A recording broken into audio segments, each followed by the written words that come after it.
A night of history at the Oscars right here on ABC. The show starting off on a high note and the surprises right until the end.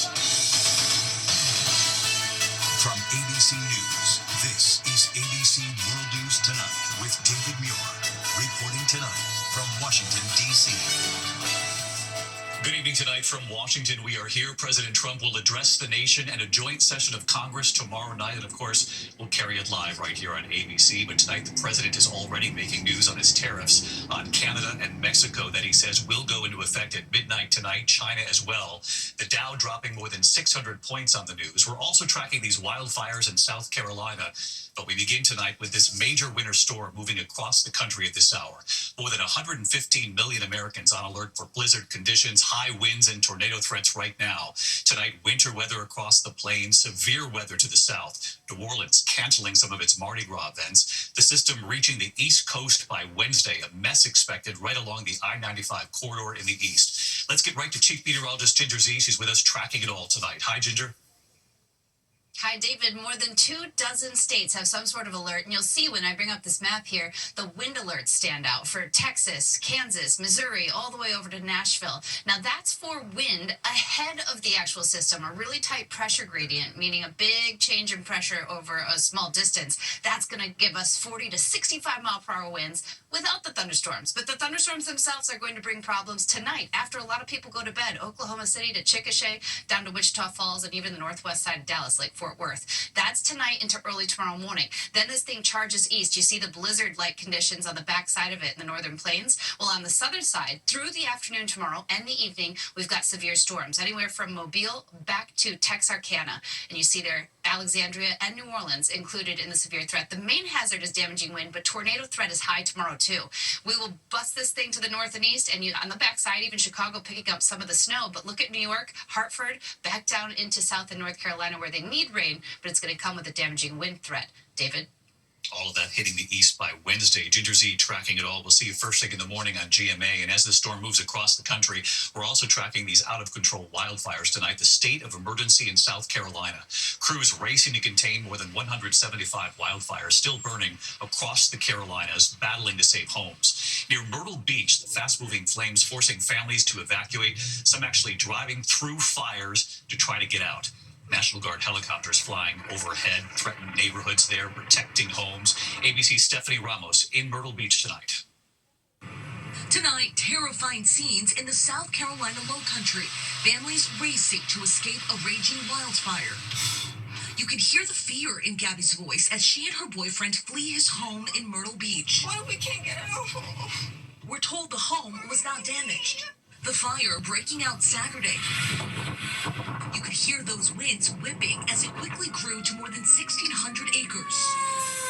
The governor calling up National Guard helicopters, Blackhawks, and Chinooks, dumping hundreds of gallons of water on the flames. Fixed-wing aircraft scooping water from the Intercoastal Waterway. Vincent Barberginta shot this video as the fire closed in. So that wind is what started it and started one fire and just kept going and going and going. Authorities say no homes were destroyed, but many sustained damage. Michael Abel showing us the close call for his home. It was close enough to the house to melt the siding here. His fence practically melted away. The fire, just one of more than 175 burning in South Carolina amid bone-dry conditions. And just over the border, multiple fires burning in the Blue Ridge Mountains of North Carolina. Areas still reeling from Helene, now dealing with fire. And David, here near Myrtle Beach, fire officials are still very concerned that the winds could pick up again tomorrow. The air quality is very poor and a burn ban is still in effect until further notice. David. Thinking about all of those families across the Carolinas tonight. Stephanie, thank you. We are here in Washington tonight on the eve of the president's address to this joint session of Congress tomorrow night. He will likely explain his tariffs to the American people in prime time. But already tonight, the stock market plunging within 600 points on the news. That the president says he will impose his 25% tariffs on Canada and Mexico at midnight tonight. Tariffs on China as well. Economists now warn that those tariffs are paid by American businesses on products coming into this country, and then those costs are passed on to American consumers. And tonight, what legendary investor Warren Buffett is now saying. Here's Mary Bruce.